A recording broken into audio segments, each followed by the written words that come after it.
Bonjour à tous et bienvenue sur cette nouvelle vidéo. Aujourd'hui, on va découvrir un endroit assez particulier, l'Upside. Et oui, nous sommes dans le 91 à Évry-Courcouronnes. Allez, c'est parti, let's go.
Nous sommes effectivement dans l'enceinte de l'Upside.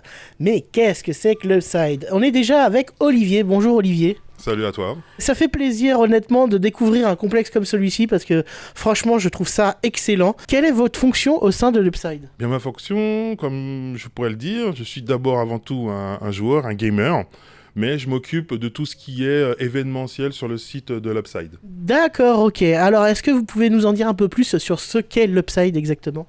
L'Upside, c'est une espèce de grand salon où les gens peuvent venir se poser pour jouer ou parler tout simplement jeux vidéo. D'accord. Et depuis combien de temps existe-t-il? L'Upside, en fait, là, on est en ouverture depuis le mois de septembre. On propose des animations, on fait de la restauration. Donc voilà, l'Upside, c'est aussi ça, c'est venir manger, prendre un café, consommer tout tranquillement. On sirote en regardant un jeu ou en regardant les autres jouer.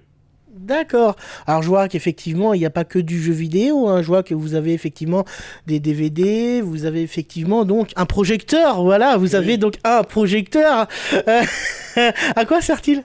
En fait, ce projecteur, c'est tout simple. Il nous arrive de faire des projections de films amateurs. Ouais. Et surtout aussi, quand on fait des tournois, par exemple, des tournois de Mario Kart, on les fait sur grand écran, surtout pour les phases finales, aussi comme pour Naruto. Donc ça en jette beaucoup plus quand on fait ces phases finales sur grand écran, parce qu'il faut savoir que quand on joue sur des petits écrans, c'est bien, mais il faut prendre en compte que certains jeux, tous les jeux ne peuvent pas être joués avec des écrans standards. Et il faut jouer sur des écrans un peu pro, dits no lag en fait. Et il y a des jeux comme Mario Kart et Naruto, il n'y a pas besoin d'écran no lag en fait. Donc du coup, voilà, les finales, on les retranscrit sur le rétro. Et quel genre de plateforme on peut retrouver en termes de jeux vidéo? En fait, on a toutes les plateformes, mais on est beaucoup concentré sur tout ce qui est PlayStation, Nintendo Switch et beaucoup de rétro gaming. On va retrouver de la PC Engine, on va retrouver de la Dreamcast, du Nintendo 64. Après, on a les classiques de base où on a commencé quand j'étais petit, la Nintendo NES, la Master System, la Mega Drive. La liste est très longue. D'accord. Et d'où vous êtes venu donc à cette passion pour le jeu vidéo? Alors, la passion pour le jeu vidéo, en fait, c'est quelque chose qui nous habite depuis qu'on est tout petit. Il faut savoir que nous, en fait, on a des petites anecdotes. Quand la première console est arrivée, notamment, à l'époque de ma génération, c'était la Nintendo, la NES, la 8 bits. Nos parents, certes, ils nous l'avaient achetée, mais en gros, ça les saoulait de nous voir tout le temps jouer, donc ils nous la confisquaient. Et donc souvent, il nous arrivait d'aller chez l'un, chez l'autre, chez des potes pour pouvoir jouer. Ou alors on jouait la nuit en cachette, tu vois. Alors combien de fois je me suis fait prendre par mon père où il m'a confisqué le transfo pour plus que je joue à la console. Mais voilà, en fait, c'est vraiment une chose qui nous habite vraiment depuis longtemps. Et vraiment, c'était de la faire partager parce qu'il faut savoir que ces dernières années, toutes les consoles qu'on a, en fait, ce sont nos consoles, à mes associés et à moi-même. Et ça traînait dans les caves, en fait. Et du coup, un jour, dans des conversations, tu te souviens République, ouais, tu te souviens toute la chaîne de magasins de jeux vidéo qu'il y a? Ouais, mais tu sais qu'on pouvait jouer aussi en bas, tout, dans les salles d'arcade. Et là, bim, on s'est dit, mais attends, ça y est, on va le faire nous-mêmes dans le 91. Parmi nos associés, il y en a un qui est dans la restauration. Ouais, bah écoutez, on rajoute de la restauration, comme ça et tout. Et bim, le projet, il était né. Voilà, c'est comme ça que vous avez eu l'idée donc de créer l'Upside. Ouais, c'est ça en fait. D'accord. Alors, d'où vient ce nom Upside? Alors, l'Upside, en fait, moi je dirais que littéralement, la traduction, c'est se mettre la tête à l'envers. Mais je pense que si j'ai un de mes associés qui entend ça, il va dire « Mais oubliez là, qu'est-ce que tu racontes? C'est Stranger Things, tu vois, le monde parallèle, tout ça. » Enfin, je connais vite fait Stranger Things, mais voilà, celui en fait qui a créé le logo, dédicace à Jérôme, le Tengu, il a vraiment créé en fait le logo et le concept, l'identité, vraiment à partir de cette série, parce que voilà, lui c'est un fan... il adore ça, et puis il nous l'a tellement bien présenté quand il nous en a parlé avec ses mots à lui, qu'on s'est dit, ok, vas-y, c'est parti. Alors j'ai pu voir effectivement que vous avez donc une vitrine avec des figurines et des goodies. Sont-ils en vente? Faut savoir que l'Upside, mine de rien, la plupart des figurines qu'il y a ici, en fait, c'est des figurines qui appartiennent en fait aux différents associés. Pour la continuité de notre projet, on s'est mis en partenariat avec Goodin, que je nomme, pas de souci. Et en fait, on va proposer en fait une gamme de ces produits en fait à l'Upside. Donc du coup, les gens, ils auront la possibilité de pouvoir peut-être retrouver le chapeau de paille ou la tenue de la Katsuki avec tous les différents pops qui peuvent exister. Quel genre d'événements proposez-vous ici? Mais on fait un peu de... Alors, je dirais bien de tout, mais on fait beaucoup de versus fighting. C'est-à-dire que voilà, ça va être du Tekken, Naruto, Dragon Ball Fighter, et surtout le truc qui marche du tonnerre en ce moment, c'est Super Smash Bros Ultimate. Alors, ce jeu, je m'y attendais pas du tout, c'est une vraie folie. Là, on a un événement, le Smash Club, tous les jeudis. On a maintenant des habitués qui viennent. Alors, il y en a, ils savent déjà qu'ils ont perdu d'avance, mais c'est même pas ça en fait le concept pour eux. L'idée, c'est de se retrouver pour pouvoir s'améliorer tout en jouant. Quand il y a une tête d'affiche, comme par exemple Ogier qui est venu, les gars ils accourent parce que même s'ils savent que c'est déjà foutu pour eux, tout ce qu'ils veulent, c'est se mesurer à lui pour pouvoir s'améliorer dans le gameplay en fait. D'accord. Donc voilà. Donc on fait vraiment plein d'événements. On est en contact avec des associations qui... alors Espace Otaku, j'aime bien dire les noms. Je balance les noms, tu vois, de mes partenaires. Eux, ils sont spécialisés dans tout ce qui est la pop culture asiatique. Donc ils vont vous faire de la projection d'animés en japonais. Ils vont vous faire de karaoké. Ils vont vous faire des débats. On a Jeux imaginaires où ils font des jeux de rôle 1 à 2 fois par mois ici. On a Team of Pif qui, eux, font du versus fighting, mais qui vraiment spécialisé dans le Mortal Kombat. On a aussi Ready to Fight, dédicace à Thomas. Ils font aussi du versus fighting, mais ça va être beaucoup basé sur du Tekken et du Smash.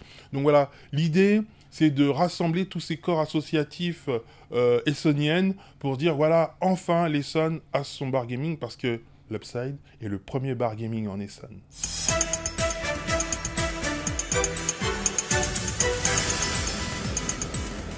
Bon, petite interruption spéciale, puisque effectivement, nous sommes en compagnie de Waze. Comment vas-tu, Waze? Eh ben écoute, ça va très bien, salut. Ça fait plaisir en tout cas de voir effectivement ce bar un peu geek, si je puis dire. Alors déjà ça va être cool puisque tu prépares donc des smoothies, voilà. Exactement. Et des milkshakes. Exactement, donc en fait c'est des smoothies où tu peux... c'est au lieu soit tu choisis si tu veux de l'eau parce qu'il y en a qui sont intolérants au lactose, soit si tu préfères un milkshake, on te fait donc en milkshake. On peut faire les deux, donc c'est l'avantage et en plus ça va avec tout sur notre carte. 100% naturel, et puis voilà, c'est frais et puis c'est bon pour la santé. D'accord, alors petite question que tout le monde se pose. Pourquoi choisir ce bar plutôt qu'un autre? Alors pourquoi choisir l'Upside Bar? Parce que écoute, c'est un bar qui est très dynamique et en plus c'est des passionnés qui l'ont créé. Mais nous, sur Évry-Courcouronnes, on cherchait un endroit en fait où des jeunes pouvaient venir s'amuser, venir se rencontrer. Et à Évry, malheureusement, on était obligé soit d'aller sur Paris, soit de galérer, d'aller essayer de trouver, je sais pas, un machin qui a son appartement à 30 minutes ou ailleurs, quoi. Et là, on s'est dit, bon, ça commence à faire long, nous, on veut s'amuser, en plus, on a envie de faire un endroit où on peut se détendre. Et puis, on s'est dit, bon, allez, on a des bars à Paris, venons, on fait le truc sur Évry. Moi, quand je parle avec mon patron, par exemple, c'est incroyable, il connaît tout. Il n'y a pas un truc où je ne peux pas lui dire « Ah, tu savais que ça, il connaît tout !» Et donc, voilà, on s'est dit qu'on allait lancer le truc. On est ouvert pour les jeunes. pour les familles et donc pour tous les gamers en soi, tout simplement.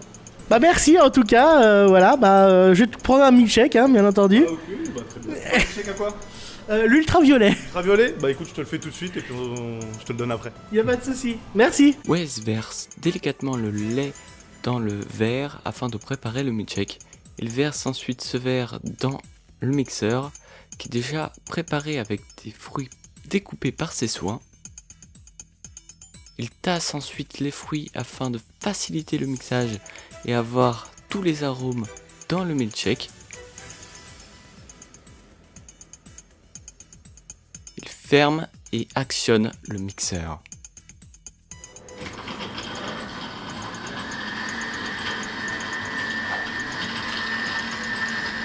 Et voilà, la préparation du milkshake est finie, maintenant plus qu'à servir.